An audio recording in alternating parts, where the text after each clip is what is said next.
Madame Bovary, by Gustave Flaubert. Translated by Eleanor Marks Aveling. Part 3, Chapter 10. He had only received the chemist's letter 36 hours after the event, and, from consideration for his feelings, Homais had so worded it that it was impossible to make out what it was all about. First, the old fellow had fallen as if struck by apoplexy. Next, he understood that she was not dead, but she might be. At last, he had put on his blouse, taken his hat, fastened his spurs to his boots, and set out at a full speed. And the whole of the way old Rouault, panting, was torn by anguish. Once even he was obliged to dismount. He was dizzy. He heard voices round about him. He felt himself going mad. Day broke. He saw 3 black hens asleep in a tree. He shuddered, horrified at this omen. Then he promised the Holy Virgin 3 chasubles for the church, and that he would go barefooted from the cemetery at Berthau to the chapel of Vassonville.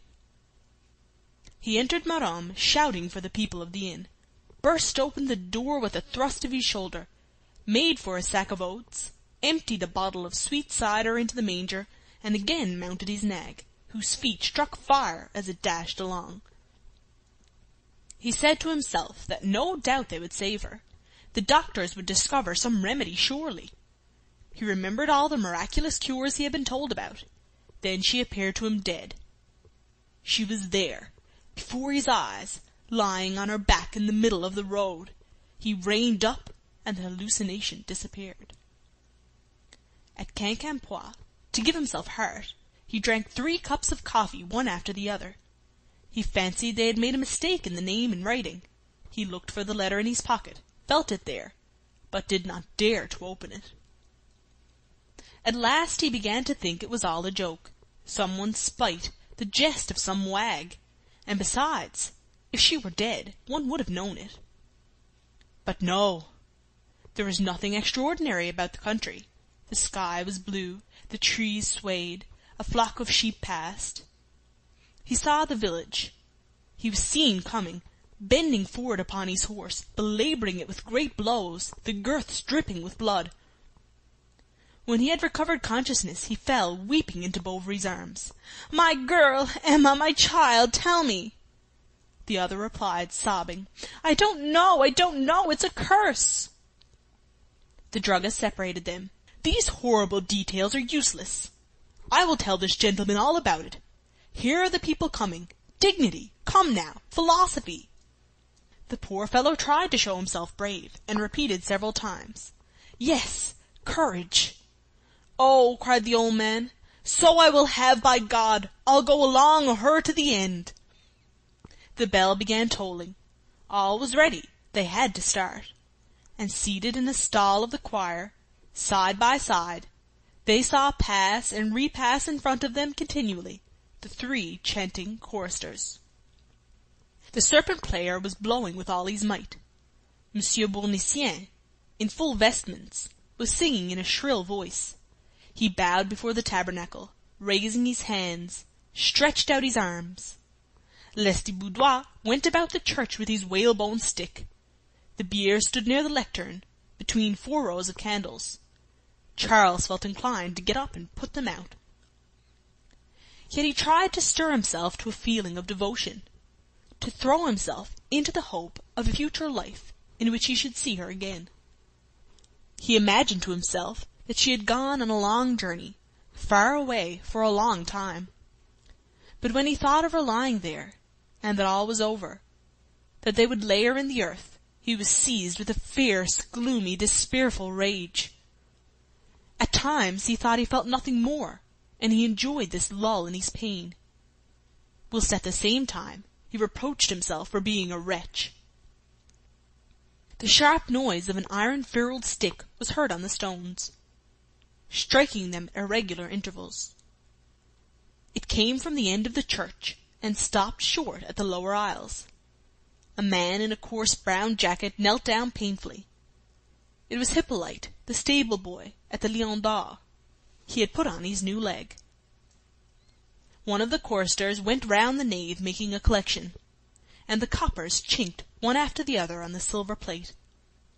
"Oh, make haste, I am in pain!" cried Bovary, angrily throwing him a 5-franc piece. The churchman thanked him with a deep bow. They sang, they knelt, they stood up. It was endless. He remembered that once, in the early times, they had been to mass together, and they had sat down on the other side, on the right by the wall. The bell began again. There was a great moving of chairs. The bearers slipped their 3 staves under the coffin, and everyone left the church. Then Justin appeared at the door of the shop. He suddenly went in again, pale, staggering. People were at the windows to see the procession pass. Charles at the head walked erect. He affected a brave air, and saluted with a nod those who, coming out from the lanes, or from their doors, stood amidst the crowd. The 6 men, 3 on either side, walked slowly, panting a little. The priests, the choristers, and the 2 choir boys recited the De Profundis, and their voices echoed over the fields, rising and falling with their undulations. Sometimes they disappeared in the windings of the path, but the great silver cross rose always before the trees. The women followed in black cloaks with turned-down hoods. Each of them carried in her hands a large lighted candle. And Charles felt himself growing weaker at this continual repetition of prayers and torches, beneath this oppressive odor of wax and of cassocks. A fresh breeze was blowing. The rye and colza were sprouting. Little dewdrops trembled at the roadsides and on the hawthorn hedges. All sorts of joyous sounds filled the air. The jolting of a cart rolling afar off in the ruts, the crowing of a cock, repeated again and again, or the gambolling of a foal running away under the apple trees. The pure sky was fretted with rosy clouds. A bluish haze rested upon the cots covered with iris. Charles, as he passed, recognized each courtyard. He remembered mornings like this, when, after visiting some patient, he came out from one and returned to her. The black cloth bestrewn with white beads blew up from time to time, laying bare the coffin. The tired bearers walked more slowly, and it advanced with constant jerks, like a boat that pitches with every wave. They reached the cemetery. The men went right down to a place in the grass where a grave was dug. They ranged themselves all round, and while the priest spoke, the red soil thrown up at the sides kept noiselessly slipping down at the corners. Then, when the 4 ropes were arranged, the coffin was placed upon them. He watched it descend. It seemed descending forever. At last a thud was heard. The ropes creaked as they were drawn up. Then Bournisien took the spade handed to him by Lestiboudois, with his left hand all the time sprinkling water. With the right he vigorously threw in a large spadeful, and the wood of the coffin, struck by the pebbles, gave forth that dread sound that seems to us the reverberation of eternity. The ecclesiastic passed the holy water sprinkler to his neighbor. This was Homais. He swung it gravely, then handed it to Charles, who sank to his knees in the earth and threw in handfuls of it, crying, "Adieu!" He sent her kisses. He dragged himself towards the grave to engulf himself with her. They led him away, and he soon grew calmer, feeling perhaps, like the others, a vague satisfaction that it was all over. Old Rouault, on his way back, began quietly smoking a pipe, which Homais, in his innermost conscience, thought not quite the thing. He also noticed that Monsieur Binet had not been present, and that Tuvache had made off after Mass, and that Théodore, the notary's servant, wore a blue coat. As if one could not have got a black coat, since that is a custom, by Jove!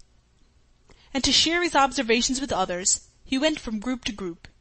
They were deploring Emma's death, especially Le Heureux, who had not failed to come to the funeral. "Poor little woman, what a trouble for her husband!" the druggist continued. "Do you know that but for me he would have committed some fatal attempt upon himself? Such a good woman, to think that I saw her only last Saturday in my shop. I haven't had leisure," said Homais, "to prepare a few words that I would have cast upon her tomb." Charles, on getting home, undressed, and old Rouault put on his blue blouse. It was a new one, and as he had often during the journey wiped his eyes on the sleeves, the dye had stained his face, and the traces of tears made lines in the layers of dust that covered it. Madame Bovary senior was with them. All three were silent. At last the old fellow sighed. "Do you remember, my friend, that I went to Tostes once, when you had just lost your first deceased? I consoled you at the time. I thought of something to say then, but now—" Then, with a loud groan that shook his whole chest, "Ah, this is the end for me, do you see? I saw my wife go, then my son, and now today it's my daughter." He wanted to go back at once to Bertaux, saying that he could not sleep in this house. He even refused to see his granddaughter. "No, no, it would grieve me too much. Only you'll kiss her many times for me. Good-bye, you're a good fellow, and then I shall never forget that," he said, slapping his thigh. "Never fear, you shall always have your turkey." But when he reached the top of the hill he turned back, as he had turned once before on the road of Saint-Victor, when he had parted from her.